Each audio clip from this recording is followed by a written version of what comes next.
దగ్గర అయితే ఉన్నాం. పంతులు గారు కూడా ఉన్నారు మనతో. అయితే ఒకసారి తెలుసుకుందాం ఇక్కడ నిజాలు ఏంది, అసలు నిజంగా అమ్మవారు పాలు తాగుతున్నారా? పంతుల మాటలు అయితే ఇందాం. సార్ చెప్పండి సార్, నిజంగా అమ్మవారు పాలు తాగుతుందా? నిజంగానే పాలు తాగుతుందండి.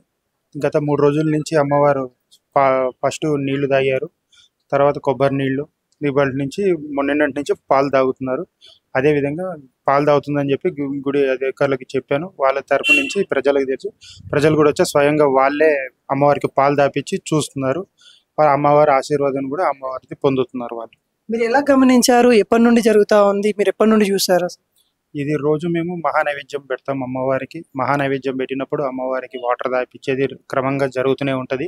ఆ క్రమం జరిగినప్పుడు మొన్నటి రోజు వాటర్ పట్టినప్పుడు వాటర్ గ్లాస్ తాగేశారు. అందుకని నేను కూడా తెలుసుకోవాలి మొత్తం అని చెప్పి అందుకని ఎవరికి చెప్పలేదు. నిన్న అభిషేకం చేసిన తర్వాత పాలు పట్టాను.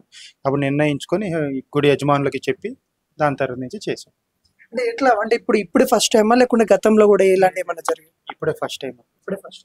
ఇంకేమన్నా అంటే సౌండ్స్ కానీ ఏమన్నా ఇట్లా అలజడిలు కానీ ఏమన్నా గర్భగుడిలో వస్తున్నట్టు ఏమన్నా అబ్జర్వ్ చేశారా? అంటే ఈ చుట్టుపక్కల నుంచి వాళ్ళు చెప్పడం ఏంటంటే అమ్మవారు రాత్రిపూట ఊరంతా తిరుగుతారు అని చాలా మంది చెప్పారు. అందులో మెయిన్ ఏంటంటే టెంపుల్ కూడా స్వయంభూ టెంపుల్. ఇది అమ్మవారు, ఇది ఫస్ట్, సెకండ్ అమ్మవారు. ఈ అమ్మవారు బట్టలు రోజు ఇట్లా కట్టినవి ఉంటాయి కదా, అమ్మవారివి కింద పడిపోయి ఉంటాయి. డైలీ కిందికి పడిపోయి ఉంటాయి. మళ్ళీ మన సాయంత్రం తలిపేసేటప్పుడు బాగానే ఉంటాయి. మనం పొద్దున్నే రాగానే అమ్మవారి బట్టలన్నీ కింద పడిపోయి ఉంటాయి. మళ్ళీ తీసి మళ్ళీ పూజా విధానం చేసి మళ్ళీ మనం కట్టాలి.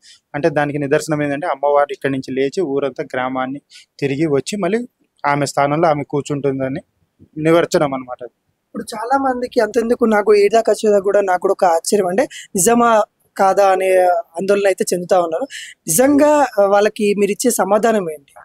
నిజంగా చెప్పేది ఏంటి అంటే మనం చెప్పేది కదా, స్వయంగా వాళ్ళే వచ్చి అందుకనే ప్రజలతోటి వాళ్ళతోటి పాలు దాపిస్తడం చేపిస్తున్నాం మేము.